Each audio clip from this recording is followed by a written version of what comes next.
Hello guys, അപ്പോൾ മറ്റൊരു വീഡിയോയിലേക്ക് എല്ലാവർക്കും സ്വാഗതം. അപ്പോൾ ഇന്ന് നമ്മൾ ഡിസ്കസ് ചെയ്യാൻ പോകുന്നത് +1 ചാപ്റ്ററിലെ ഫിസിക്സിലെ മെക്കാനിക്കൽ പ്രോപ്പർട്ടീസ് ഓഫ് ഫ്ലൂയിഡ്സിൻ്റെ ലാസ്റ്റ് പാർട്ടാണ്. അപ്പോൾ നിങ്ങൾ അതിന് മുമ്പത്തെ പാർട്ടുകളെല്ലാം കണ്ടിട്ടുണ്ടെന്ന് വിശ്വസിക്കുന്നു. സോ നമ്മൾ പാർട്ട് 1 മെയിനായിട്ട് ഡിസ്കസ് ചെയ്തത് പ്രഷറും അതുപോലെ തന്നെ density, relative density, Pascal's law ഒക്കെയാണ് നമ്മൾ ഫസ്റ്റ് പാർട്ടിൽ ഡിസ്കസ് ചെയ്തത്. സെക്കൻഡ് പാർട്ടിൽ അതുപോലെ തന്നെ ഈ ബെർണോളിസ് പ്രിൻസിപ്പിളും അതൊക്കെ ബേസ് ചെയ്തിട്ടുള്ള അല്ലെങ്കിൽ ഫ്ലൂയിഡ് മോഷനിലുള്ള സമയത്തുള്ള പ്രോപ്പർട്ടീസാണ് നമ്മൾ പിന്നെ ഡിസ്കസ് ചെയ്തത്. പിന്നെ ലാസ്റ്റ് നമ്മൾ കഴിഞ്ഞ ക്ലാസ്സിൽ ഡിസ്കസ് ചെയ്തത് വിസ്കോസിറ്റി ആയിരുന്നു. അപ്പോൾ വിസ്കോസിറ്റി അതുപോലെ തന്നെ അതിലെ ടെർമിനൽ വെലോസിറ്റി ടേംസും അതിൻ്റെ എക്സ്പ്രഷൻസും ഒക്കെ തന്നെയായിരുന്നു കഴിഞ്ഞ ക്ലാസ്സിൽ നമ്മൾ ഡിസ്കസ് ചെയ്തത്. ഓക്കെ, സോ ഈ ഒരു ക്ലാസ്സിൽ നമ്മൾ ഡിസ്കസ് ചെയ്യാൻ പോകുന്നത് രണ്ട് ടോപ്പിക്കാണ്. ആദ്യം അതിൽ വരുന്നത് റെയ്നോൾഡ് നമ്പേഴ്സ് എന്ന് പറയുന്ന ഒരു ചെറിയ ടോപ്പിക്കും, അതിന് ശേഷം സർഫസ് ടെൻഷനും കാപ്പിലറി ഹോൾസിൻ്റെ കേസ് വരുന്ന ഭാഗങ്ങളുമാണ്. ഓക്കെ, സോ നമുക്ക് ഫസ്റ്റ് കേസ് നോക്കാം. റെയ്നോൾഡ് നമ്പേഴ്സ് എന്ന് പറയുന്നത്, സോ ഇതെന്ന് പറയുന്ന ഒരു ഡയമെൻഷനൽസ് ആയിട്ടുള്ള ഒരു നമ്പറാണ്. ഈ ഒരു നമ്പർ കൊണ്ടുവരുന്നത് തന്നെ എന്തിനു വേണ്ടിയിട്ടാണെന്ന് വെച്ചിട്ടുണ്ടെങ്കിൽ ഈ ടർബുലന്റ് ഫ്ലോവിനെ ഡിഫൈൻ ചെയ്യാൻ വേണ്ടിയിട്ടാണ്, അല്ലെങ്കിൽ ടർബുലന്റ് ഫ്ലോ എവിടെ നിന്നൊട്ടൊക്കെയാണ് ടർബുലന്റ് ഫ്ലോ ആവുക എന്ന് പറയാൻ വേണ്ടിയിട്ട് കൊണ്ടുവരുന്ന ഒരു ക്വാണ്ടിറ്റി ആണ് ഈ റെയ്നോൾഡ് നമ്പേഴ്സ് എന്ന് പറയുന്നത്. സോ അതിൻ്റെ ഇക്വേഷൻ എന്ന് പറയുന്നത് എന്താണ്? Rho into V into D by eta ആണ്. ഈറ്റ ഞാൻ പറഞ്ഞു എന്താണ്? കോഎഫിഷ്യന്റ് ഓഫ് വിസ്കോസിറ്റി ആണ് ഈറ്റ എന്ന് പറയുന്നത്. റോ എന്ന് പറയുന്നത് ഡെൻസിറ്റി ഓഫ് ദ ഫ്ലൂയിഡിന്റെ ഡെൻസിറ്റി ആണ്. വി എന്ന് പറയുന്നത് velocity of the fluid. D എന്ന് പറയുന്നത് എന്താണ്? അതിൻ്റെ ഡിസ്റ്റൻസ് അല്ലെങ്കിൽ ഫ്ലൂയിഡിൻ്റെ ഡയമെൻഷനാണ്, അതായത് ഈ പൈപ്പിൻ്റെ ഡയമെൻഷനാണ്. അതായത് നമ്മുടെ ഈ ഫ്ലൂയിഡ് കടന്നു പോകുന്ന പൈപ്പിൻ്റെ ഡയമെൻഷനാണ് എന്തെന്ന് പറയുന്നത്? ഡി എന്ന് പറയുന്നത്. ഓക്കെ, സോ ഇനി ഇതിൽ എവിടെയാണ് നമ്മൾ ടർബുലന്റ് ഫ്ലോ കണ്ടെത്തുന്നതെന്ന് വെച്ചിട്ടുണ്ടെങ്കിൽ ഈ റെയ്നോൾഡ് നമ്പർ <1000 ആണെങ്കിൽ, ഓക്കെ, <1000 ആണെങ്കിൽ അത് എന്ത് ഫ്ലോ ആണ്? സ്ട്രീം ലൈൻ ഫ്ലോ ആണ്. ഓക്കെ, സ്ട്രീം ലൈൻ ഫ്ലോ ആണ്. അതായത് നമുക്കറിയാവുന്ന സ്റ്റഡി ഫ്ലോ ഒക്കെ വരുന്ന സ്ട്രീം ലൈൻ ഫ്ലോയിലാണ് ഇത് പോവുക. എന്ത്? ഈ റെയ്നോൾഡ് നമ്പർ <1000 ആണെങ്കിൽ. സപ്പോസ് ഇനി ഈ ഗ്രേറ്റർ ദാൻ 2000 ആണെങ്കിൽ എന്തായിരിക്കും? അതൊരു ടർബുലന്റ് ഫ്ലോ ആയിരിക്കും. ഓക്കെ, ടർബുലന്റ് ഫ്ലോ ആയിരിക്കും. അപ്പോൾ എവിടെ നിന്നോട്ടാണ് ടർബുലന്റ് ഫ്ലോ ആവുന്നത്? ഈ റെയ്നോൾഡ് നമ്പേഴ്സിന്റെ വാല്യൂ 2000 മുകളിൽ പോവുകയാണെങ്കിൽ അതെന്താണ്? ടർബുലന്റ് ഫ്ലോയിലാണ് പോകുന്നത്. ഓക്കെ, ഇനി ഈ 1000-നും 2000-ന്റെയും ഇടയിൽ, 1000-ന്റെയും ഇടയിലാണ് റെയ്നോൾഡ് നമ്പർ വരുന്നത് എങ്കിൽ എന്താണ്? അൺസ്റ്റഡി ഫ്ലോ ആയിരിക്കും അവിടെ ഉണ്ടാവുക. Okay, flow becomes unsteady.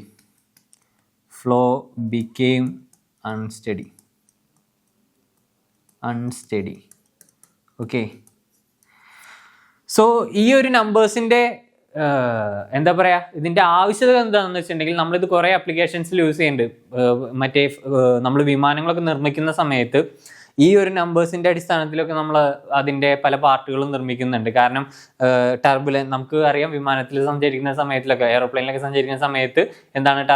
Turbulence ഉണ്ടാവും. അതായത് ഈ എയറിൻ്റെ മൂലം ഉണ്ടാകുന്ന ടർബുലൻസ് ഉണ്ടാവും. സോ അതൊക്കെ ഹാൻഡിൽ ചെയ്യാൻ വേണ്ടി, നമുക്ക് മനസ്സിലാക്കാൻ വേണ്ടി ഈ നമ്പേഴ്സൊക്കെ ഒരുപാട് ഹെൽപ്പ് ചെയ്യുന്നുണ്ട്, ടർബുലന്റ് ഫ്ലോ ഒക്കെ കണക്കാക്കാൻ വേണ്ടി. സോ അതിന് വേണ്ടിയിട്ടാണ് നമ്മൾ റെയ്നോൾഡ് നമ്പേഴ്സ് യൂസ് ചെയ്യുന്നത്, to study the turbulent flow, അല്ലെങ്കിൽ എവിടെയൊക്കെയാണ് ടർബുലന്റ് ഫ്ലോ ഉണ്ടാവുക എന്നുള്ള കൺസെപ്റ്റ് മനസ്സിലാക്കാൻ വേണ്ടിയിട്ടാണ് നമ്മളത് ഉപയോഗിക്കുന്നത്. സോ ഇതാണ് ഈ ഒരു എന്തെന്ന് പറഞ്ഞാൽ റെയ്നോൾഡ് നമ്പർ എന്ന് പറയുന്നത്. ചെറിയൊരു ടോപ്പിക്കാണ്. ഇതിൽ നമ്മൾ കൂടുതലായിട്ടൊന്നും അറിഞ്ഞിരിക്കേണ്ട ആവശ്യമില്ല. ആ ഇക്വേഷൻ എന്താണെന്ന് അറിയാം, അതിൻ്റെ ടേംസ് അറിയാം, പിന്നെ അതുപോലെ ഈ റെയ്നോൾഡ് നമ്പർ ഏത് വാല്യൂവിൽ കിടക്കുമ്പോഴാണ് ടർബുലന്റ് ആവുക എന്നുള്ള കൺസെപ്റ്റ് നോക്കുക. ഇത്രയും കാര്യങ്ങൾ മാത്രമേ അതിൽ നമ്മൾ പ്രധാനമായിട്ടും അറിഞ്ഞിരിക്കേണ്ട ആവശ്യമുള്ളൂ. ഇനി നെക്സ്റ്റ് കൺസെപ്റ്റ് ആണ് ഇതിൽ നമ്മൾ ഈ ഒരു വീഡിയോയിൽ ഇമ്പോർട്ടൻ്റ് ആയിട്ട് ഡിസ്കസ് ചെയ്യാൻ പോകുന്നത്, which is surface tension. Okay, surface tension meaning പോലെ തന്നെ സർഫസിൽ ഉണ്ടാവുന്ന ഒരു ടെൻഷൻ. ഓക്കെ, ടെൻഷൻ എന്ന് പറഞ്ഞാൽ എന്താ? ഒരു മുറുമുറുക്കം അല്ലേ? സോ അതൊക്കെ തന്നെയാണ് ഇവിടെ പറയുന്നത്. സോ നമുക്കറിയാം, ലിക്വിഡിന്റെ ഉള്ളിൽ എന്താണ്? മോളിക്യൂൾസ് ഉണ്ട്. ഈ മോളിക്യൂൾസിൽ തമ്മിൽ എന്തുണ്ട്? ഇൻട്രാക്ഷൻ ഉണ്ട്, അല്ലെങ്കിൽ അവ തമ്മിൽ എന്ത് ചെയ്യും? ഒരു ഫോഴ്സ് കൈമാറുന്നുണ്ട്. സോ യൂഷ്വലി ഒരു വെള്ളത്തിന്റെ അടിയിലുള്ള, ഞാനൊരു എക്സാമ്പിൾ എടുക്കാം. ഇതൊരു ഫ്ലാസ്ക് അല്ലെങ്കിൽ ഒരു ബീക്കറായി എടുക്കുക. ഈ ബീക്കറിൽ വെള്ളമുണ്ട്. ഓക്കെ, ഒരു മിനിറ്റ്. ഈ ബീക്കറിൽ വെള്ളമുണ്ട്. ഓക്കെ, സോ ഈ ബീക്കറിൽ വെള്ളം ഉണ്ടെന്ന് അർത്ഥം എന്ന് വെച്ചിട്ടുണ്ടെങ്കിൽ ഒരുപാട് വാട്ടർ മോളിക്യൂൾസ് ഉണ്ട് അല്ലേ. വാട്ടർ മോളിക്യൂൾസ് ഒരുപാട് ഇങ്ങനെ ഈ ഒരു ബീക്കറിൻ്റെ വോളിയത്തിൽ ഇങ്ങനെ സ്പാൻ ചെയ്ത് കിടക്കുന്നുണ്ട്. ഓക്കെ, സോ ഇനി ഈ വെള്ളത്തിൽ മെർജ് ചെയ്തിട്ടുള്ള ഈ ഒരു വാട്ടർ മോളിക്യൂളിന് എല്ലാ ഭാഗത്തു നിന്നും എന്തുണ്ട്, ഒരു ഫോഴ്സ് ഉണ്ട് അല്ലേ. എല്ലാ മോളിക്യൂൾസിനെയും ഒരു ഇൻട്രാക്ട് ചെയ്യാൻ പറ്റും. ഓക്കെ, അപ്പോൾ അതിൻ്റെ നെറ്റ് ഫോഴ്സ് എന്താണ്, 0 ആയി പോകും. കാരണം എല്ലാ ഭാഗത്തുനിന്നും ഫോഴ്സ് വരുന്നുണ്ട്. അപ്പോൾ നമ്മൾ നെറ്റ് ഫോഴ്സ് കാൽക്കുലേറ്റ് ചെയ്യുന്ന സമയത്ത് എല്ലാം ക്യാൻസൽ ചെയ്ത് പോകും, 0 ആയി പോകും. പക്ഷേ സർഫസിലുള്ള മോളിക്യൂൾസ് എടുക്കുന്ന സമയത്ത് എന്ത് പറ്റും, അതിന് എന്താണ് എല്ലാ ഭാഗത്തേക്കും വരുന്നെങ്കിലും പക്ഷെ നെറ്റ് ഫോഴ്സ് എന്ത് ചെയ്യില്ല, ക്യാൻസൽ ചെയ്ത് പോകില്ല. മുകളിലത്തെ ഭാഗത്തേക്ക് എന്ത് ചെയ്യില്ല, ഫോഴ്സ് വരാതാവും. അപ്പോൾ എന്താണെന്ന് വെച്ചിട്ടുണ്ടെങ്കിൽ ഒരു എക്സ്ട്രാ എനർജി അവിടെ രൂപപ്പെടും. അതെ, ഓക്കെ, ഒരു എക്സ്ട്രാ ഫോഴ്സ് അവിടെ വരും. നെറ്റ് ഫോഴ്സ് 0 അല്ലാത്തതുകൊണ്ട് എന്ത് വരും, ഒരു എക്സ്ട്രാ ഫോഴ്സ് വരും. അപ്പോൾ ആ ഫോഴ്സിനെ ഒപ്പോസ് ചെയ്യാൻ വേണ്ടി ഒരു വർക്ക് ഡൺ ചെയ്യേണ്ടി വരും. അപ്പോൾ ആ വർക്ക് ഡൺ സ്റ്റോർ ചെയ്യുന്നത് എന്തായിട്ടാണ്, ഒരു എനർജി ആയിട്ടാണ്. സോ അങ്ങനെ വരുമ്പോൾ സമയത്ത് ഈ സർഫസിലുള്ള മോളിക്യൂൾസിന് ഒരു എക്സ്ട്രാ എനർജി കിട്ടും. ആ എക്സ്ട്രാ എനർജി വെച്ചുകൊണ്ട് അതെന്ത് ചെയ്യും, മാക്സിമം സ്ട്രെച്ച് ചെയ്ത് നിൽക്കും. അതിനാണ് എന്തെന്ന് പറയുന്നത്, സർഫസ് ടെൻഷൻ എന്ന് പറയുന്നത്. ഓക്കെ, സർഫസ് ടെൻഷൻ അല്ലെങ്കിൽ സർഫസ് എനർജി, അങ്ങനെ കിട്ടുന്ന എനർജീനെയാണ് നമ്മൾ സർഫസ് എനർജി എന്ന് പറയുന്നത്. സോ സർഫസ് ടെൻഷനും സർഫസ് എനർജിയും. ഇനി നമുക്ക് ഇത് വെച്ചിട്ട് ഒരു ഇക്വേഷൻ ക്രിയേറ്റ് ചെയ്യാനുണ്ട്, അല്ലെങ്കിൽ ഒരു ഇതിലധികം കുറച്ചൊരു എന്താ പറയുക എക്സ്പ്രഷൻസ് സോൾവ് ചെയ്യാനുണ്ട് സർഫസ് ടെൻഷൻ്റെ കാര്യങ്ങളൊക്കെ. സോ അത് നമുക്ക് നോക്കാം. നിങ്ങളുടെ ടെക്സ്റ്റ് ബുക്കിൽ 2 ഫിഗർ നിങ്ങൾക്ക് തന്നിട്ടുണ്ടാവും. ആ ഫിഗർ ഞാൻ അവിടെ വരയ്ക്കാൻ നോക്കാം. സോ ഇതാണ് ഒരു ഫിഗർ. ഇങ്ങനെ ഇവിടെ ഒരു വരയുണ്ട് അല്ലേ. ഓക്കെ, ഇത് ഒരെണ്ണം. സോ ഈ ഒരു ഡിസ്റ്റൻസ് എല്ലാണ്, ഇത്രയും ഒരു എല്ലാണ്. സോ ഇങ്ങനെയാണ് ഇവിടെ ഫോഴ്സ് പോകുന്നത് അല്ലേ, ഫോഴ്സ്. ഓക്കെ, ഫ്ലോ വരുന്നത് അങ്ങോട്ടാണ്. സോ സിമിലർലി ഇവിടെ ഇങ്ങനെ വേറൊരു ഇമേജ് ഉണ്ട്.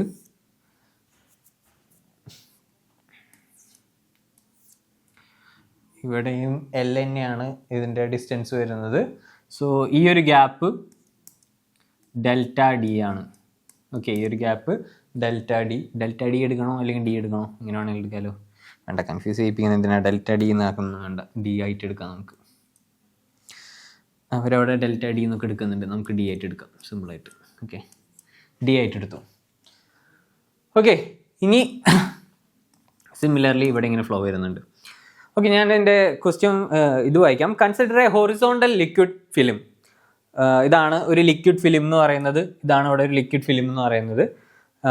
Ending in a movable bar. ഒരു മൂവബിൾ ബാർ ഉണ്ട്. സോ ഇതാണ് ആ movable bar. Due to surface tension the bar is pulled inwards. അപ്പോൾ ഇങ്ങനെയായിരുന്നു ആ ബാർ ഉള്ളത്. സർഫസ് ടെൻഷൻ കാരണം എന്താണ്, ഇൻവാർഡ് എന്താണ് ഈ ബാർ എന്ത് ചെയ്തു, ഇൻവാർഡിലേക്ക് മൂവ് ചെയ്തു. Okay, so in order to keep the bar in its original position, എന്താണ് നമുക്കറിയാം സർഫസ് ടെൻഷൻ എന്ന് പറയാം. In order to keep the bar in original position എന്താണ്, ഒരു വർക്ക് ഡൺ ചെയ്യേണ്ട ആവശ്യമുണ്ട് അല്ലേ. സോ ഒരു വർക്ക് ഡൺ എന്താണ്, എഗെയിൻസ്റ്റ് ഫ്ലോ അല്ലേ, ഇൻവാർഡിന് എഗെയിൻസ്റ്റ് ആയിട്ട് എന്ത് ചെയ്യണം, ഒരു വർക്ക് ഡൺ നമ്മൾ കൊടുക്കണം. ഓക്കെ, അപ്പോൾ ആ വർക്ക് ഡൺ നമ്മൾ എങ്ങനെ എഴുതാം, ആ വർക്ക് ഡൺ ഇക്വേഷൻ എങ്ങനെ എഴുതാം, W is equal to എന്താണ്, ഫോഴ്സ് ഇൻറ്റു ഡിസ്പ്ലേസ്മെന്റ് അല്ലേ, എഫ് ഇൻറ്റു ഡി. ഇതാണ് നമ്മുടെ എന്ത് വർക്ക് ഡൺ എന്ന് പറയുന്നത്. ഞാൻ ഇക്വേഷൻ 1 എന്ന് കൊടുക്കുകയാണ്.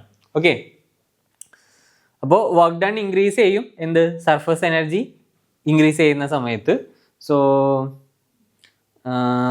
എന്താണ് വർക്ക് ഡൺ ഇൻക്രീസ് ചെയ്യും എന്ത്, സർഫസ് എനർജീനെ. So surface energy S unit per ഏരിയയിലുള്ള ഇതാണെങ്കിൽ സോ ദ എക്സ്ട്രാ ഏരിയ നമുക്ക് എങ്ങനെ എഴുതാൻ പറ്റും, ദ എക്സ്ട്രാ സർഫസ് എനർജിയുടെ ഇക്വേഷൻ നമുക്ക് എങ്ങനെ എഴുതാൻ പറ്റും, എക്സ്ട്രാ സർഫേസ് എനർജി. ഓക്കെ, നമ്മൾ പറഞ്ഞു ഒരു എക്സ്ട്രാ എനർജി കിട്ടും. ആ എക്സ്ട്രാ സർഫസ് എനർജീനെ എങ്ങനെയാണ് നമ്മൾ എഴുതാൻ പറ്റുക, എസ് ആണ് യൂണിറ്റ് ഏരിയ എങ്കിൽ ഇൻറ്റു 2dl. ഓക്കെ, 2dl ഇതാണ് എന്ത്, എൽ എന്ന് പറയുന്നത് ഈ ലെങ്ത്, ഡി ഇത്. ഓക്കെ, ഏരിയയുടെ ഇതിലേക്കാണ് നമ്മൾ എഴുതുന്നത്. അപ്പോൾ നമ്മൾ പറഞ്ഞു ഈ എക്സ്ട്രാ സർഫസ് എനർജി എന്ന് പറയുന്നത് ഈക്വൽ ടു വർക്ക് ഡൺ ആണ് അല്ലേ. Extra surface energy equal to work done. Okay, extra surface equal to work done. അപ്പോൾ നമുക്ക് എങ്ങനെ എഴുതാൻ പറ്റും, എസ് ഇൻറ്റു, ഇവിടെ കാണാൻ പറ്റുന്നുണ്ടോ, ഞാൻ അത് വേണ്ട ഇവിടെ തന്നെ എഴുതാം, S into 2dl equal to എന്താണ് എഫ് ഇൻറ്റു ഡി. ഈ ഒരു ഇക്വേഷൻ നമുക്ക് എഴുതാൻ പറ്റുമല്ലോ. ഇനി ഇതിൽ നിന്ന് നമുക്ക് എസ്സിന് ഒരു ഇക്വേഷൻ കണ്ടുപിടിക്കണം. എസ്സിന് ഒരു ഇക്വേഷൻ കണ്ടുപിടിക്കണമെങ്കിൽ എന്ത് വരും? എസ് ഇവിടെ നിർത്താം, 2dl അപ്പുറത്തേക്ക് കൊണ്ടുപോവുക, ഡിവിഷൻ വരും. അപ്പോൾ എന്ത് വരും? ഡി ക്യാൻസൽ ചെയ്ത് പോവും. ബാക്കി ആരൊക്കെ വരും? എഫ് ഡിവൈഡഡ് ബൈ അവിടെ എത്ര വരാം? 2l അല്ലേ? 2l ആണ് വരാം. യെസ്, 2l ആണ് വരാം. ഓക്കെ, ഇത് വന്നത് നിങ്ങൾക്ക് മനസ്സിലായോ? ഈ സർഫസ് ഏരിയയുടെ ഈ ഒരു ഇക്വേഷൻ വന്നത് എസ് ഈസ് ഈക്വൽ ടു എന്താണ്? എഫ് ബൈ 2l എന്ന് പറയുന്നത്. ഈ സർഫസ് ടെൻഷന്റെ S is equal to F by 2l എന്ന് പറയുന്നത്. അതായത് നേരത്തെ നമുക്ക് കിട്ടിയ എത്രയാണ്? S into 2dl is equal to F D ആണ് അല്ലേ? സോ സിമിലർലി എസ് ഇവിടെ നിർത്തുന്ന സമയത്ത് ഇത് ഇപ്പുറത്തേക്ക് കൊണ്ടുവരാം, F D divided by 2dl. ഡിയും ഡിയും ക്യാൻസൽ ചെയ്ത് പോയി. സോ എന്താണ്? F divided by 2l. ഇങ്ങനെയാണ് നമുക്ക് ആ ഒരു ഇക്വേഷൻ കിട്ടുന്നത്. ഇതാണ് എന്ത്? മാഗ്നിറ്റ്യൂഡ് ഓഫ് സർഫസ് ടെൻഷൻ എന്ന് പറയുന്നത്. ഇതാണ് എന്ത്? സർഫസ് ടെൻഷന്റെ മാഗ്നിറ്റ്യൂഡ് എന്ന് പറയുന്ന ഇക്വേഷൻ എന്ന് പറയുന്നത് ഇതാണ്.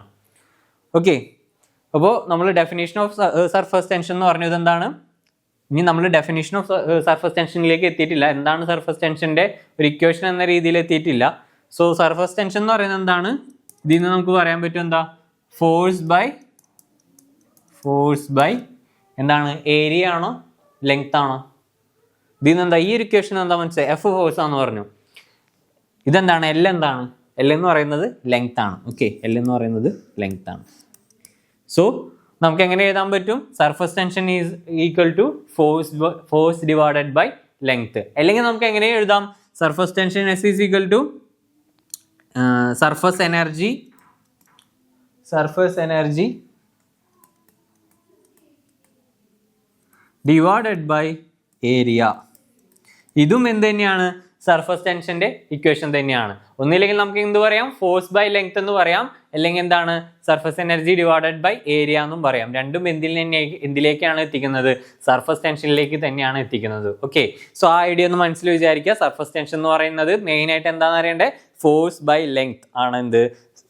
സർഫസ് ടെൻഷൻ എന്ന് പറയേണ്ടത്. ഓക്കെ, ഇനി നമുക്ക് ഇതിന്റെ എക്സാമ്പിൾസ് ഒക്കെ നിങ്ങൾക്ക് ഒരുപാട് അറിയായിരിക്കും. അതായത് വെള്ളവും ഓയിലും മിക്സ് ആവാത്തത്, ഇതിനൊക്കെ കാരണം എന്താണ്? സർഫസ് ടെൻഷൻ ആണ്. ഇത് നമ്മൾ ഓൾറെഡി ചെറിയ ക്ലാസ്സുകളിലൊക്കെ കണ്ടിട്ടുള്ളതായിരിക്കും.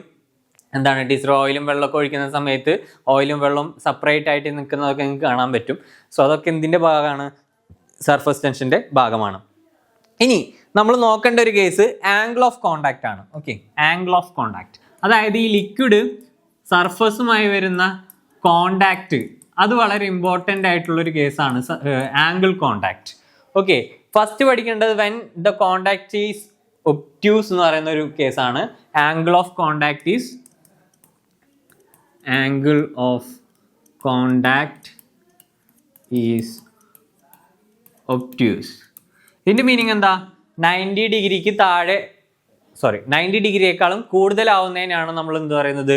ഒബ്റ്റ്യൂസ് എന്നുള്ള രീതിയിൽ വരുന്നത്. ഓക്കെ, സോ അത് ഞാൻ ഇങ്ങനെ വരയ്ക്കുകയാണെങ്കിൽ ഇവിടെ ഇതൊരു സർക്കിളാണ്, ഇതാണ് ഒരു സർഫസ് അല്ലെങ്കിൽ ഒരു സ്പിയർ ആയിട്ട് കൺസിഡർ ചെയ്യാം. ഇതാണ് നമ്മുടെ സർഫസ്. അപ്പോൾ ഇവിടെ ഈ സർഫസും ഈ ലിക്വിഡിന്റെ സർഫസ് ആയിട്ട് ടച്ച് ചെയ്യുന്ന ഒരു കോണ്ടാക്ട് ഏരിയ ഉണ്ടല്ലോ ഇല്ലേ? ഇവിടത്തെ ഈ സർഫസും ഈ ലിക്വിഡിന്റെ സർഫസും ടച്ച് ചെയ്യുന്ന ഏരിയ, അതിന്റെ ടാൻജന്റ് വരയ്ക്കുകയാണെങ്കിൽ അതിൽ നിന്ന് വരയ്ക്കുന്ന ടാൻജന്റിന്റെ ആംഗിൾ എന്ന് പറയുന്നത് അതാണ് ഈ തീറ്റ ആയിട്ട് എടുക്കുന്നത്. ഓക്കെ, ആ തീറ്റ 90-നേക്കാൾ കൂടുതലാണെങ്കിൽ, 90 ഡിഗ്രിനേക്കാൾ കൂടുതലാണെങ്കിൽ, ഇവിടെ നമ്മൾ അളക്കുമ്പോൾ ഇതാണ് 90-നേക്കാളും കൂടുതലാണെങ്കിൽ അതിനെന്താ പറയുക? ആംഗിൾ ഓഫ് ഒബ്റ്റ്യൂസ് എന്നാണ് പറയുക. സോ ഇങ്ങനെ ഈ 90 ഡിഗ്രിനേക്കാളും കൂടുതലാണെങ്കിൽ ഈ ലിക്വിഡും ഈ സർഫസും തമ്മിലുള്ള കോണ്ടാക്ട് വളരെ കുറവായിരിക്കും. അതായത് ഈ എനർജി, ഈ കോണ്ടാക്റ്റിന്റെ എനർജി വളരെ കുറവായിരിക്കും. അപ്പൊ അതായത് ഇതിന്റെ ഉള്ളിലുള്ള മോളിക്യൂൾസിന്റെ എനർജി വളരെ കൂടുതലും ഈ സർഫസ് തമ്മിലുള്ള കോണ്ടാക്ട് ഇരിക്കുന്ന അവിടെ എനർജി കുറവും. അപ്പൊ അതുകൊണ്ട് തന്നെ എന്ത് ചെയ്യും?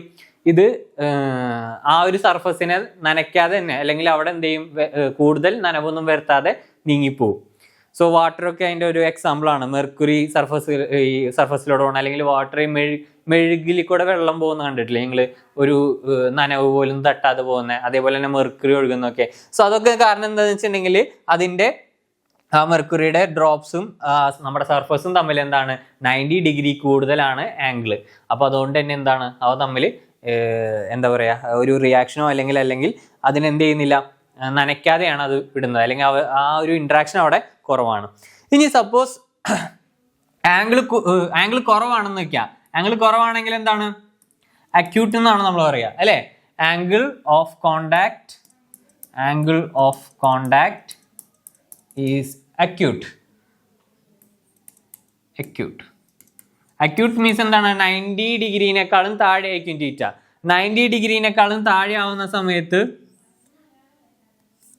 ഇതാണ് ടാൻജന്റ് എങ്കിൽ ഇതാണ് ആംഗിൾ. ഓക്കെ, ഇതാണ് തീറ്റ. സോ അതിനർത്ഥം എന്താണ്? അതിനർത്ഥം ഈ ലിക്വിഡിന്റെ സർഫസും അത് വന്ന് നിന്നിട്ടുള്ള സർഫസും തമ്മിലുള്ള കോണ്ടാക്റ്റിലെ എനർജി അല്ലെങ്കിൽ അവിടെ ഇൻട്രാക്ഷൻ എന്തായിരിക്കും, കൂടുതലായിരിക്കും.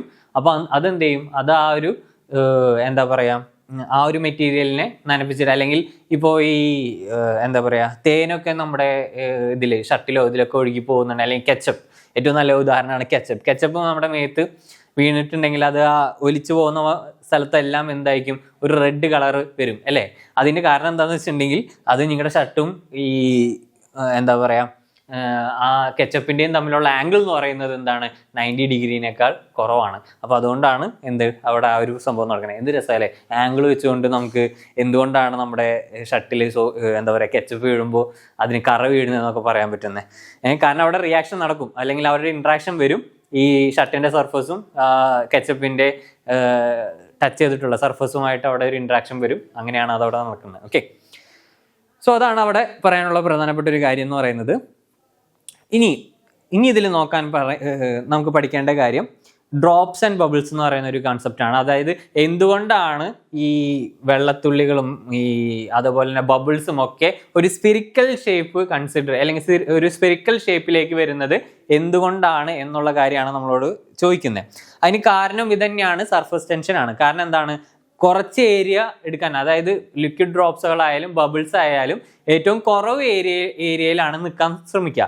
അപ്പോൾ ഒരു കുറവ് ഏരിയ വരേണ്ട ഒരു സർഫസ് അല്ലെങ്കിൽ ഒരു ഷേപ്പ് എന്ന് പറയുന്നത് എന്താണ്, സ്ഫിയർ ആണ്. സ്ഫിയറിന് കുറച്ച് ഏരിയ മതി. ഓക്കെ, സോ അതുകൊണ്ട് തന്നെ എന്താണ് അതൊരു സ്പെരിക്കൽ ഷേപ്പിലാണ് കാണപ്പെടുന്നത്. അതുകൊണ്ടാണ് എന്താണ് ഡ്രോപ്സും ബബിൾസും ഒക്കെ എന്താണ് ഒരു സ്ഫിയറിക്കൽ എന്താ പറയുക സർഫസ് എടുക്കുന്നത്. കാരണം മിനിമം സർഫസ് ഏരിയ മാത്രം മതി നിൽക്കാൻ വേണ്ടിയിട്ട്. സർഫസ് ടെൻഷൻ കാരണം ഒരു സർഫസിൽ നിൽക്കുന്ന സമയത്ത് മിനിമം സർഫസ് ഏരിയയിൽ ഇരിക്കാൻ ശ്രമിക്കും. അതുകൊണ്ടാണ് അത് എന്ത് ചെയ്യുന്നത്, ഒരു സ്ഫെറിക്കൽ സർഫസ് എടുക്കുന്നത്. ഓക്കെ, ഇനി നമ്മൾ നോക്കേണ്ട ഒരു കേസാണ് excess pressure inside a spherical drop. Okay, excess pressure അതായത് അമിതമായൊരു pressure, excess pressure inside a liquid drop അല്ലേ, ലിക്വിഡ് ഡ്രോപ്പ്. ഇതാണ് നെക്സ്റ്റ് നോക്കേണ്ടത് നമ്മുടെ കേസ്. ഓക്കെ, സോ ഞാനിവിടെ ഒരു ലിക്വിഡ് ഡ്രോപ്പ് വരയ്ക്കാണ്. ഇതാണ് ഒരു ലിക്വിഡ് ഡ്രോപ്പ് എന്ന് വെക്കാം. സോ ഇതിന് റേഡിയസ് ആറായിട്ട് ഞാൻ എടുത്തു.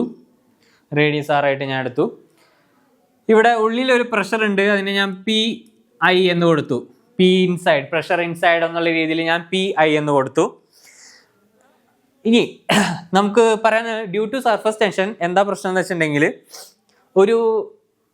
ഈ ലിക്വിഡിന് ഒരു ഇൻവേർട്ട് പ്രഷർ ഫീൽ ചെയ്യും, ഇൻവേർട്ട് ഫോഴ്സ് ഫീൽ ചെയ്യും. അതായത് ഉള്ളിലേക്ക് ഒരു ഫോഴ്സ് ഫീൽ ചെയ്യും. അങ്ങനെ ഉള്ളിലേക്ക് ഫോഴ്സ് ഫീൽ ചെയ്യുന്ന സമയത്ത് അതിൻ്റെ ഉള്ളിൽ എന്ത് ചെയ്യും, അതിലെ പ്രഷർ കൂടും. ഉള്ളിലെ പ്രഷർ എന്തായും കൂടും. അതായത് ഡ്യൂ ടു സർഫസ് ടെൻഷൻ ഈ ലിക്വിഡ് ഡ്രോപ്സിന് എന്ത് ചെയ്യും, ഒരു ഇൻവേർഡ് ഫോഴ്സ് ഫീൽ ചെയ്യും. അങ്ങനെ ഇൻവേർഡ് ഫോഴ്സ് വരുന്ന സമയത്ത് എന്താണ് അതിൻ്റെ ഉള്ളിലെ പ്രഷർ കൂടും. അപ്പോൾ ഉള്ളിലെ പ്രഷർ കൂടുമ്പോൾ പുറത്തത്തെ പ്രഷറിനേക്കാൾ എന്താണ് കൂടുതലായിരിക്കും ഉള്ളിലെ പ്രഷർ. അപ്പോൾ ഇതാണ് പുറത്തത്തെ പ്രഷറിന് ഞാൻ PO എന്ന് കൊടുത്തു, P ഔട്ട്സൈഡ് എന്നുള്ള രീതിയിൽ കൊടുത്തു. അപ്പോൾ അങ്ങനെയാണെങ്കിൽ അങ്ങനെ വരുന്ന സമയത്ത് എന്ത് ചെയ്യുന്ന വെച്ചിട്ടുണ്ടെങ്കിൽ ഈ ലിക്വിഡിന് ഒരു എക്സ്പാൻഷൻ സംഭവിക്കും, ചെറിയൊരു എക്സ്പാൻഷൻ സംഭവിക്കും. ഓക്കെ, അങ്ങനെ പ്രഷർ വരുന്ന സമയത്ത് ഈ ലിക്വിഡിന് എന്ത് സംഭവിക്കും, എക്സ്പാൻഷൻ സംഭവിക്കും. സോ ആ ഒരു എക്സ്പാൻഷന് ഞാൻ ഇവിടെ എത്രയായിട്ട് എടുക്കണം, Δx Δr ഓൾറെഡി എടുത്തില്ല നമ്മൾ. ഓക്കെ, R ആണ് എടുത്തത്. അപ്പോൾ Δr എന്ന് എടുക്കാം. ഓക്കെ, സിമിലർലി ആ ചേഞ്ചിങ് ഇതിനെ നമുക്ക് Δr എന്ന് എടുക്കാം. ഓക്കെ, സോ അപ്പോൾ നമുക്ക് ഈ Δr ഇൻക്രീസ് ചെയ്തു. സോ ഇനി ഇവിടെ വർക്ക് ഡൺ, ഈ ഒരു എക്സ്പാൻഷനിൽ എത്ര വർക്ക് ഡൺ കണ്ടുപിടിക്കണം എന്നുണ്ടെങ്കിൽ W ഈസ് ഈക്വൽ ടു നമ്മൾ എന്താ ചെയ്താറ്, ഫോഴ്സ് ഇൻറ്റു ഡിസ്പ്ലേസ്മെന്റ് ആണ്. സോ ഫോഴ്സ് ഇൻറ്റു ഡിസ്പ്ലേസ്മെൻറ്റ് ഇവിടെ എഴുതുന്ന സമയത്ത് ഫോഴ്സ് എങ്ങനെ എഴുതാൻ പറ്റുക നമുക്ക്? PI മൈനസ് P0 ഇൻറ്റു എന്ത് എഴുതാം? 4 pi r സ്ക്വയർ ഇൻറ്റു എന്താണ്? Delta R. ഓക്കെ, ഇതെങ്ങനെ വന്നതെന്നായിരിക്കും നിങ്ങൾ ആലോചിക്കുന്നുണ്ടാവുക. ഏറ്റവും സിമ്പിൾ, ഫോഴ്സിൻ്റെ പ്രഷറിൻ്റെ ഇക്വേഷൻ എന്താ? ഫോഴ്സ് ബൈ ഏരിയ അല്ലേ കുട്ടികളെ? പ്രഷറിൻ്റെ ഇക്വേഷൻ ഫോഴ്സ് ബൈ ഏരിയ. അപ്പോൾ നമുക്കിവിടെ കണ്ടുപിടിക്കേണ്ട W എന്ന് പറയുന്നത് എന്താ? ഫോഴ്സ് ഇൻറ്റു ഡിസ്പ്ലേസ്മെന്റ് ആണ്. ഓക്കെ, ഡിസ്പ്ലേസ്മെന്റ് എത്ര ഡിസ്പ്ലേസ് ചെയ്തു എന്ന് നമുക്കറിയാം. ഡെൽറ്റ ആർ ആണ് ഡിസ്പ്ലേസ് ചെയ്തത്. ആ ഡെൽറ്റ ആർ ഡിസ്പ്ലേസ് ചെയ്തതിന്റെ വർക്ക് ഡൺ ആണ് നമ്മളിവിടെ കണ്ടുപിടിക്കുന്നത്. ഓക്കെ, W ആണ് കണ്ടുപിടിക്കേണ്ടത്. അപ്പൊ നമുക്ക് D എത്രയാണെന്ന് അറിയാം. എന്താണ്? ഡെൽറ്റ ആർ ആണ്. ഫോഴ്സ് ആണ് നമുക്ക് കണ്ടുപിടിക്കേണ്ടത്. ഓക്കെ, സോ ഫോഴ്സ് കണ്ടുപിടിക്കാൻ ഇവിടെ നമുക്ക് ഓൾറെഡി അറിയാവുന്ന equation pressure is equal to force by area ആണ്. സോ അങ്ങനെയാണെങ്കിൽ ഇവിടെ ഫോഴ്സിന് ഞാൻ ഇക്വേഷൻ എഴുതുകയാണെങ്കിൽ പ്രഷർ ഇൻറ്റു ഏരിയ എന്നാണ് പറയാം. ഓക്കെ, ഇവിടെ ഓൾറെഡി എന്താണ്? രണ്ട് ഫോഴ്സ് ആക്ട് ചെയ്യുന്നുണ്ട്, ഒന്ന് ഉള്ളിലും ഒന്ന് പുറത്തും, PIയും P0യും. അപ്പൊ നമ്മൾ എന്ത് ചെയ്യണം? ഡിഫറൻസ് എടുക്കണം. So PI minus P0 into area. ഡ്രോപ്പിന്റെ ഏരിയ എന്താണ്? 4 pi r സ്ക്വയർ. അപ്പൊ എന്ത് ചെയ്യുക? അതോടെ സബ്സ്റ്റിറ്റ്യൂട്ട് ചെയ്യുക. അപ്പൊ PI minus P0 into 4 pi r square into delta R. Work ഡണ്ണിന്റെ ഇക്വേഷൻ കിട്ടിയല്ലോ. ഓക്കെ, അതിനെ ഞാൻ ഇക്വേഷൻ 1 എന്ന് കൊടുത്തു. This is our equation 1. ഇനി ഇവിടെ എന്താ പറയുന്നത്? The work done is equal to the increasing in the surface energy. Okay, work done എന്ന് പറയുന്നത് എന്താണ്? Equal to the increasing surface energy. അപ്പോൾ extra surface energy will be equal to surface tension into എന്താണ്? Increasing surface area. So അതിവിടെ ഏതാണ്? ഞാൻ extra surface energy is equal to surface tension into എന്താണ് വരുന്നത്? Increase in surface area. Okay, increase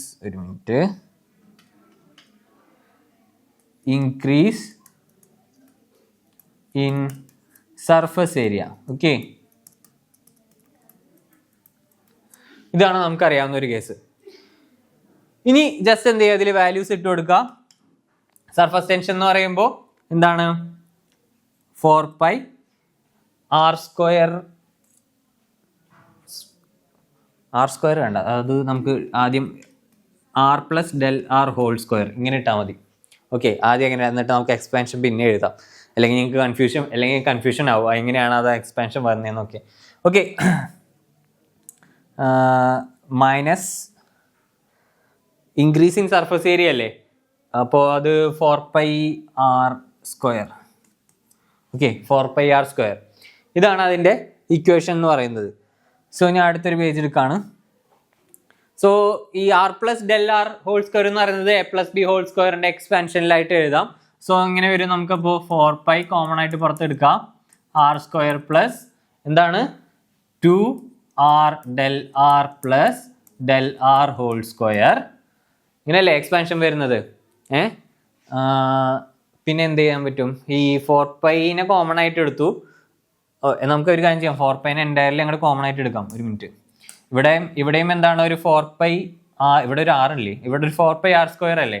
അപ്പോൾ ഈ 4 പൈനെ common ആയിട്ട് എടുക്കാം. അപ്പോൾ അങ്ങനെയാണെങ്കിൽ നമുക്ക് എന്ത് ചെയ്യണം? ലാസ്റ്റത്തെ ഈ ഒരു പാർട്ടിൽ എന്താണ്? Del R whole square minus R square ഇങ്ങനെ ഒരു കോമൺ ആയിട്ട് എടുക്കാം. ഇങ്ങനെ എടുത്തൂടെ? ഇങ്ങനെ എടുക്കുന്ന സമയത്ത് ആർ സ്ക്വയർ അവിടെ നെഗറ്റ് ചെയ്ത് പോവും. ദെൻ ദ ലാസ്റ്റ് ഈസ് ഇവിടെ ഈ 2 പുറത്ത് വരുമ്പോൾ 8 pi.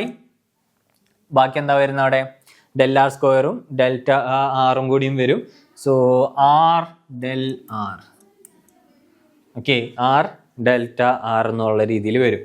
സോ ഇതാണ് എന്ത്? എക്സ്ട്രാ സർഫസ് എനർജി എന്ന് പറയുന്ന കേസിൽ വരേണ്ടത്. ഇതാണ് എന്ത്? Increasing surface area. ഇതിപ്പോൾ ഈ എഴുതിയത് എന്താണ്? ഇൻക്രീസിങ് സർഫസ് ഏരിയ ആണ് നമ്മൾ എഴുതിയിട്ടുള്ളത്. Okay, increasing surface area. ഇനി എക്സ്ട്രാ സർഫസ് ഏരിയ കണ്ടുപിടിക്കണമെങ്കിൽ, അല്ലെങ്കിൽ സർഫസ് എനർജി കണ്ടുപിടിക്കണമെങ്കിൽ എന്തും കൂടി നമ്മൾ മൾട്ടിപ്ലൈ ചെയ്യണം. സർഫസ് ടെൻഷനും കൂടിയും ഇതിൽ മൾട്ടിപ്ലൈ ചെയ്യണം. ഓക്കെ, ഇതാണ് എന്ത്? ഇൻക്രീസിങ് സർഫസ് ഏരിയ നമ്മൾ കണ്ടുപിടിച്ചത്. അതുകൊണ്ട് എന്ത് ചെയ്യാം? മൾട്ടിപ്ലൈ ചെയ്യാം. ഓക്കെ, ഇനി നമുക്ക് എന്ത് ചെയ്യാം? Work done is equal to extra surface energy ആണ്. സോ ആ ഇക്വേഷൻ ഞാൻ അവിടെ കൊടുക്കുകയാണ്. PI മൈനസ് P0 ഇൻറ്റു എത്രയാണ്? ഏരിയ അല്ലേ, 4 എത്രയായിരുന്നു നമ്മൾ എഴുതിയത്? 4 pi r square into delta R is equal to S 8 pi R del R S. ഇതാണ് എന്ത് നമ്മുടെ ലാസ്റ്റത്തെ ഇക്വേഷനിലേക്ക് എത്തിയിട്ടുള്ളത്. ഓക്കെ, ഇനി ഇവിടെ എന്തൊക്കെ നമുക്ക് ക്യാൻസൽ ചെയ്യാൻ പറ്റും? പൈ നമുക്ക് ക്യാൻസൽ ചെയ്ത് പോവാം. പിന്നെ ഇവിടെ 4 8 പോവും. പിന്നെ അതുപോലെ എന്തൊക്കെ കളയാൻ പറ്റും? 6 പോവും. പിന്നെ ഇവിടെ എന്തൊക്കെയാണ് പോണേ? ഇവിടെ ഇത് മൾട്ടിപ്പിൾ ആണ്, അപ്പോൾ അതോടെ പോട്ടെ. ഡെൽ ആർ അവിടെ ഇത് പോവും. സോ നമുക്ക് പി മൈനസ് P0 എന്ന് പറയുന്നത് എന്തൊക്കെയായിട്ട് വരും? ഇവിടെ എസ് ഉണ്ടാവും, ഇവിടെ 2 ഉണ്ടാവും. ഈ 4 ഇവിടെ പോകുമ്പോൾ 2 വരും. ഇപ്പോൾ 2s ബാക്കിയെല്ലാം പോലി. പിന്നെ ആരാ വരുന്ന അവിടെ? 6 എന്ന് പറയുന്ന ഒരു 6 മാത്രം ഇവിടെ വരും അല്ലേ? അതെ, ഇവിടെ ഈ 6 ഇവിടെ ക്യാൻസൽ ചെയ്ത് പോവും. ഡെൽ ആർ പോവും. ഈ ഒരു 6 മാത്രം ഇവിടെ വരും. So 2s/r. ഓക്കെ, ഇനി എത്രയാണ് excess pressure inside the bubble എന്നുള്ള കേസ് പറയുന്ന സമയത്ത് നമ്മൾ എന്താണ് ചെയ്യേണ്ടത്? ബബിളിന് എത്ര, ഇതിപ്പോൾ ലിക്വിഡിൻ്റെ കേസാണോ നമ്മൾ പറഞ്ഞത്, അല്ലെങ്കിൽ ഡ്രോപ്പിൻ്റെ കേസാണ് പറയുന്നത്. ഓക്കെ, ഇതെന്ന് പറയുന്നതാണ് എന്ത്? Excess pressure inside a drop. Okay, inside the drop. ഇത് ഡ്രോപ്പിന്റെ കേസിലാണ് നമ്മൾ പറയുന്നത്. എത്രയാ? P minus P0 is equal to 2s/r. ഇതാണ് എന്ത്? Excess pressure inside a drop എന്ന് പറയുന്നത്. ഇനി നമുക്ക് ബബിളിലെയാണ് കണ്ടുപിടിക്കേണ്ടെങ്കിൽ, ബബിളിന്റെ കേസിലാണ് വരുന്നെങ്കിൽ എന്താണ് വരാ? ബബിളിന് 2 ഫ്രീ സർഫസ് ഉണ്ട്. So Pi minus P0 is equal to 2 into 2s/r എന്ന് വരും. So which will be 4s/r. Okay, ഇതാണ് എന്തെന്ന് പറയുന്നത്? ബബിളിന്റെ കേസിലെ എക്സസ് പ്രഷർ എന്ന് പറയുന്നത്. ഓക്കെ, 2 കേസിലെ എക്സസ് പ്രഷർ അറിഞ്ഞിരിക്കണം. ഇമ്പോർട്ടൻ്റ്ലി എന്താണ്? ഡ്രോപ്പിന്റെ കേസിൽ അറിഞ്ഞിരിക്കണം. ഈ ബബിളിന്റെ കേസിൽ പ്രോബ്ലം ആയിരിക്കും കൂടുതലും വരാം. സോ പ്രോബ്ലം കറക്റ്റായിട്ട് ചെയ്യാൻ വേണ്ടിയിട്ട് നമുക്ക് എന്താണ് ഇതിന്റെ ഇക്വേഷൻ ഒന്നുമില്ല. ഡ്രോപ്പിന്റെ ഒപ്പം ഒരു 2 മൾട്ടിപ്ലൈ ചെയ്തിട്ടുണ്ട്. ഡ്രോപ്പിന്റെ എക്സസ് പ്രഷറിന്റെ ഒപ്പം ഒരു 2 മൾട്ടിപ്ലൈ ചെയ്തിട്ടുണ്ടെങ്കിൽ നമുക്ക് എന്തിന്റെ പ്രഷർ കിട്ടും? എക്സസ് പ്രഷറിന് ബബിളിന്റെ കേസിൽ കിട്ടും. ഓക്കെ, ഇതാണ് അത്രയും കാര്യങ്ങളാണ് നമുക്ക് ഈ ഒരു ഡെറിവേഷനിൽ നോക്കേണ്ടത്. ഓക്കെ, സർഫസ് ടെൻഷനിൽ. ഇനി ലാസ്റ്റ് പറയുന്ന കേസാണ് കാപ്പിലറി റൈസ് എന്ന് പറയുന്ന ഒരു ചെറിയ കൺസെപ്റ്റും കൂടി ഉണ്ട്. Capillary rise. Okay, capillary rise. Okay, so ഇതെന്ന് പറയുന്നത് ഇത് സർഫസ് ടെൻഷൻ മൂലം ഉണ്ടാവുന്ന, അതായത് ഒരു ട്യൂബില് വെള്ളത്തിന്റെ ഒരു കർവ്ഡ് ഷേപ്പിന്റെ ഉള്ളിൽ ഈ എയറും അതേപോലെ തന്നെ ലിക്വിഡിന്റെയും പ്രഷർ ഡിഫറൻസ് മൂലം എന്ത് ചെയ്യുന്ന വെച്ചിട്ടുണ്ടെങ്കിൽ ഒരു ചെറിയ ട്യൂബിലൂടെ വെള്ളം എന്ത് ചെയ്യും? മുകളിലേക്ക് പോകും. ഗ്രാവിറ്റീനെ എതിർത്തുണ്ട്, അല്ലെങ്കിൽ ഗ്രാവിറ്റിക്ക് ഓപ്പോസിറ്റ് ആയിട്ട് എന്ത് ചെയ്യും? ഈ മോഷൻ നടക്കും. ഇതിനെയാണ് എന്തെന്ന് പറയുന്നത്? കാപ്പിലറി റൈസ് എന്ന് പറയുന്നത്. ഓക്കെ, അപ്പോൾ അടുത്ത നമ്മൾ ഡിസ്കസ് ചെയ്യാൻ പോകുന്ന ടോപ്പിക്കാണ് കാപ്പിലറി റൈസ് എന്ന് പറയുന്ന ഒരു ടോപ്പിക്. സോ ഇതെന്ന് പറയുന്നത് മലയാളത്തിൽ നിങ്ങൾ കേശികത്വം എന്നൊക്കെ പറഞ്ഞ് പഠിച്ചിട്ടുണ്ടാവും. അതായത് ഒരു നേരിയ ട്യൂബിലൂടെ വെള്ളം എന്താണ് ഗ്രാവിറ്റിക്ക് വിപരീതമായി മുകളിലേക്ക് വരുന്നതിനാണ് നമ്മൾ എന്തെന്ന് പറയുന്നത്? കാപ്പിലറി റൈസ് എന്ന് പറയുന്നത്. ഇനി കാരണം എന്താണ്? ഈ പ്രഷർ ഡിഫറൻസ് ആണ്, ഈ എയറും വെള്ളവും തമ്മിലുള്ള പ്രഷർ ഡിഫറൻസ്. അത് കാരണം ഈ സർഫസ് ടെൻഷൻ്റെ ഡ്യൂട്ടി വരുന്ന ഒരു ഫിനോമിനാണ് ഈ കാപ്പിലറി റൈസ് എന്ന് പറയുന്നത്. സോ അത് നമുക്ക് നോക്കാം. സോ ഞാനിവിടെ ഒരു ബീക്കർ എടുക്കുകയാണ്. ഇതാണ് ബീക്കർ. സോ ഇവിടെ ഇത്രയും വെള്ളമുണ്ട്. ഞാനിവിടെ ഒരു പൈപ്പ് ഇറക്കി വയ്ക്കുകയാണ്. ഓക്കെ, പൈപ്പ് ഇറക്കി വയ്ക്കുന്ന സമയത്ത് എന്താ സംഭവിക്കുകയെന്ന് വെച്ചിട്ടുണ്ടെങ്കിൽ എന്താ സംഭവിക്കുക?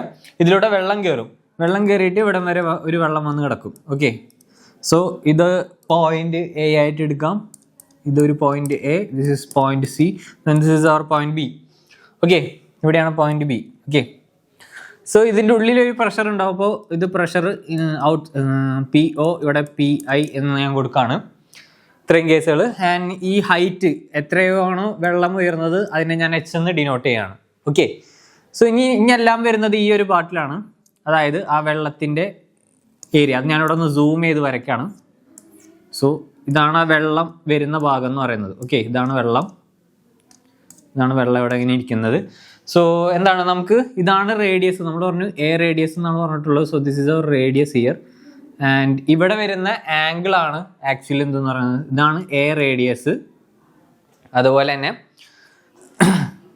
ഇവിടെ നിന്ന് ഉയർത്തി വരുന്ന ഇത്രയും ഡിസ്റ്റൻസ് ആണ് ആർ എന്ന് പറയുന്നത്. ഓക്കെ, ഇതാണ് നമ്മൾ ആറായിട്ട് എടുത്തിട്ടുള്ളത്. സോ ഈ ആംഗിളാണ് നമ്മൾ തീറ്റ ആയിട്ട് കൊടുക്കുന്നത്. And this is the distance here. Okay, ഇത്രയുമാണ് നമ്മൾ ആ ഒരു ഫിഗർ നമുക്ക് വരയ്ക്കേണ്ട കേസ് എന്ന് പറയുന്നത്. ഇനി നമ്മളോട് ഇതിൻ്റെ ഒരു ഇക്വേഷനാണ് കണ്ടുപിടിക്കാൻ പറഞ്ഞത്. നമുക്ക് ആദ്യം ഈ ഒരു എക്സസ് പ്രഷർ എത്രയായിരിക്കും നമുക്ക് ഓൾറെഡി അറിയാവുന്ന ഇക്വേഷൻ വെച്ച് തുടങ്ങാം. എന്താണ് എക്സസ് പ്രഷറിൻ്റെ PI - P0 ഈക്വൽ ടു എന്താണ് വരുന്നത് 2S/R. ഓക്കെ, 2S/R ഈ ഒരു ഇക്വേഷനിൽ നിന്ന് തുടങ്ങാം. ഇനി കോസ് തീറ്റ എന്ന് പറയുന്നത് എത്രയായിരിക്കും? നമ്മളവിടെ ആ ഒരു ഇതെടുത്തതെന്ന് വെച്ചിട്ടുണ്ടെങ്കിൽ കോസ് തീറ്റ എങ്ങനെയാണ്? ഇവിടെ A, ഇവിടെ R, ഇതാണ് തീറ്റ. കോസ് തീറ്റ എന്ന് പറയുമ്പോൾ എന്താണ്? അഡ്ജസ്റ്റൻറ്റ് സൈഡ് ബൈ ഹൈപ്പോട്ടനസ് ആണ്. അപ്പോൾ cos theta is equal to adjacent side എന്ന് പറയുന്നത് എത്രയാണ്? R, A/R. സോ അതിൽ നിന്ന് നമുക്ക് ആറിന് ഒരു ഇക്വേഷൻ എടുത്തൂടെ? ആറിനെ ഞാൻ അവിടെ നിർത്തി, ബാക്കി എല്ലാത്തിനെയും ഇങ്ങോട്ട് കൊണ്ടുവന്നു. സോ അപ്പോൾ എന്താണ് കോസ് തീറ്റ, റൈറ്റ്, A/cos തീറ്റ. സോ നമുക്ക് ഈ ഒരു ആറിനെ, അതായത് ഇവിടുത്തെ ആറിനെ എന്ത് ചെയ്യാം? ഇതിൽ സബ്സ്റ്റിറ്റ്യൂട്ട് ചെയ്യാം. സോ അപ്പോൾ എന്ത് വരും? PI - P0 equal to 2S divided by എന്താണ് A/cos തീറ്റ. കോസ് തീറ്റനെ നമുക്ക് മുകളിൽ കൊണ്ടുവന്ന് എഴുതാൻ പറ്റും. അപ്പോൾ എങ്ങനെ വരും? 2S cos theta divided by A. ഇങ്ങനെ ഒരു ഫോർമുലേഷനിലേക്ക് നമുക്ക് ഇവിടെ എത്താൻ പറ്റും. സോ ഇതിനെ ഞാൻ ഇക്വേഷൻ നമ്പർ 1 എന്ന് കൊടുക്കുകയാണ്. ഓക്കെ, ഇതിനെ ഞാനവിടെ ഇക്വേഷൻ നമ്പർ 1 കൊടുക്കുകയാണ്. ഇനി നമ്മുടെ നേരത്തെ പിക്ചറിലെ എന്താണ് ഈ രണ്ട് പോയിന്റ് എയും ബിയും എന്താണ് ലെവല് കൺസിഡർ ചെയ്യുക. ഈ രണ്ട് ഹൊറിസോണ്ടൽ ലെവല് കൺസിഡർ ചെയ്യുക. ആൻഡ് ഇവ രണ്ടിലും എന്തായിരിക്കും? സെയിം പ്രഷർ ആയിരിക്കും എക്സേർട്ട് ആവുന്നുണ്ടാവുക. ഈ 3 പോയിന്റ്സിൽ എല്ലാത്തിലും എന്താണ് ഹൊറിസോണ്ടൽ ലെവലിൽ എന്താണ് സെയിം പ്രഷർ ആയിരിക്കും ഉണ്ടാവുക. സോ അങ്ങനെയാണെങ്കിൽ നമുക്ക് എങ്ങനെ എഴുതാൻ പറ്റും? പ്രഷർ അറ്റ് എനെ നമുക്ക് എന്ത് ചെയ്യാം? Pressure at A equal to PI എന്ന് കൊടുക്കുകയാണ്. ഓക്കെ, ഇനി പ്രഷർ അറ്റ് ബി എങ്ങനെ നമ്മൾ എഴുതാണ്? പ്രഷർ അറ്റ് ബി എന്ന് പറയുന്നത് P0 പ്ലസ്, അവിടെ ഇമേജ് നോക്കാം, P0, ഇവിടെ ഇമേജ് നോക്കാം, ഇവിടെ എന്തൊക്കെയുണ്ട്? ഇവിടെ P0 പ്ലസ് ഹൈറ്റ് വരും, പിന്നെ എന്തൊക്കെ വരും? G വരും, H അതും കൂടി വരും ഇല്ലേ, റോയും കൂടി വരും. അപ്പം എന്താണ്? Rho GH. Okay, P0 plus rho GS, അതാണ് എന്ത് ബിയിലെ പ്രഷർ എന്ന് പറയുന്നത്. സോ നമ്മൾ പറഞ്ഞ ഈ രണ്ടിൻ്റെ പോയിന്റിലെയും പ്രഷർ ഈക്വൽ ആണ്. സോ നമുക്ക് എങ്ങനെ എഴുതാൻ പറ്റും? PI is equal to P0 plus rho GH. Okay, P0 plus rho GH.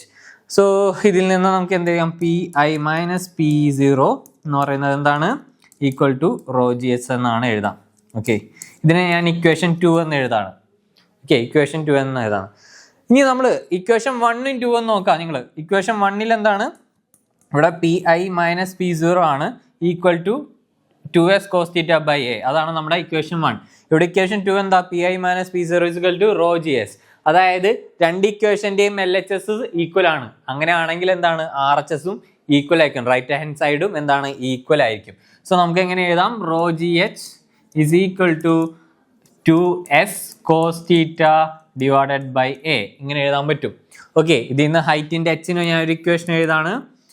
എഴുതുന്ന സമയത്ത് എന്ത് പറ്റും? 2S cos theta divided by A rho G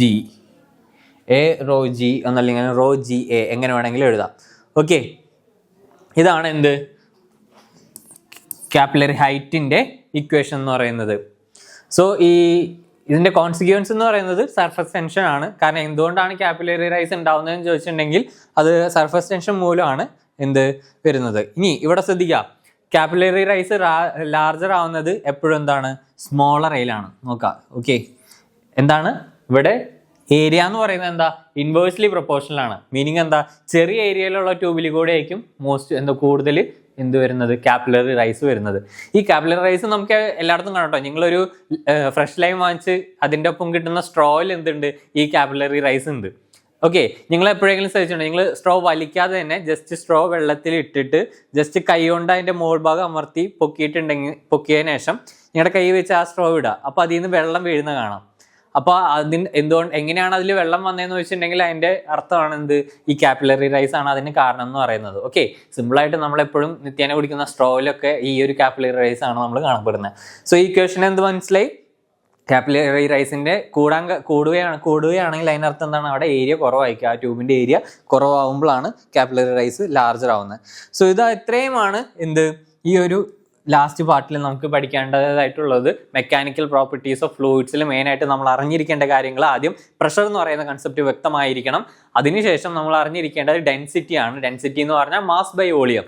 okay, relative density എന്ന് പറഞ്ഞിട്ടുണ്ടെങ്കിൽ ഒരു കമ്പാരിസൺ ആണ്. എന്തുമായിട്ടാണ് നമ്മൾ കമ്പാരിസൺ ചെയ്യുന്നത്?